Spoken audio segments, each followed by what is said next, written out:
자, 윤석열 대통령에게 이 비상계엄 해제를 요구하는 국회 결의안이 국회 본회의를 이제 오늘 새벽 1시쯤 통과를 했고요. 여야 대표들은 위헌 불법한 계엄이었다며 윤 대통령이 즉각 계엄을 해제하라고 한 목소리로 촉구를 했습니다. 자, 국회 상황도 알아보겠습니다. 홍민기 기자, 국회 현재 상황 전해주시죠. 이 군 특력 일부는 국회 창문을 깨고 진입을 시도했는데요. 본청에 모여있던 여야 보좌진들은 국회 기물들로 입구를 막고 인간띠를 만들거나 소화기를 뿌리며 저항했습니다.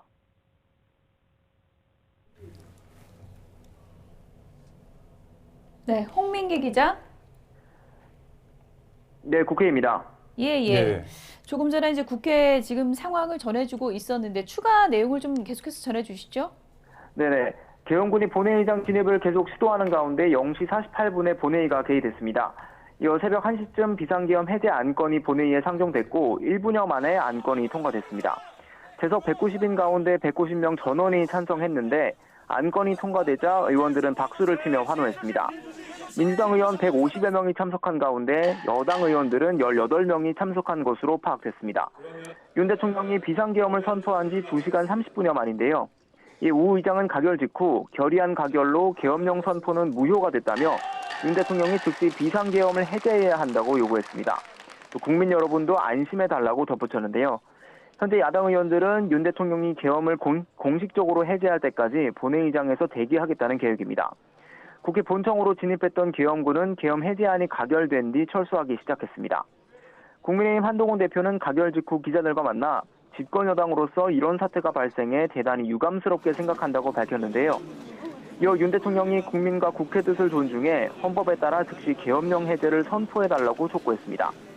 추경호 원내대표는 새벽 2시쯤 기자들과 만나 역시 유감스럽다며 원내대표로서 박과 소통하고 의원들의 입장을 정해야 해 본회의 표결에 참석하지 못했다고 밝혔습니다. 이어 본회의 불참은 자신의 판단이라며 대통령실과 어떤 소통도 하지 않고 있다고 덧붙였습니다. 야권 인사들도 가결 직후 잇따라 윤 대통령을 규탄하는 메시지를 냈습니다. 민주당 이재명 대표는 절차적으로나 실체적으로나 위헌 불법한 계엄 선포라며 원천 무효라고 말했는데요. 이어 계엄 선포로 인해 더 나쁜 상황으로 추락하는 게 아니라 악순환을 끊어내고 다시 정상사회로 되돌아가는 결정적 계기가 될 거라고 강조했습니다.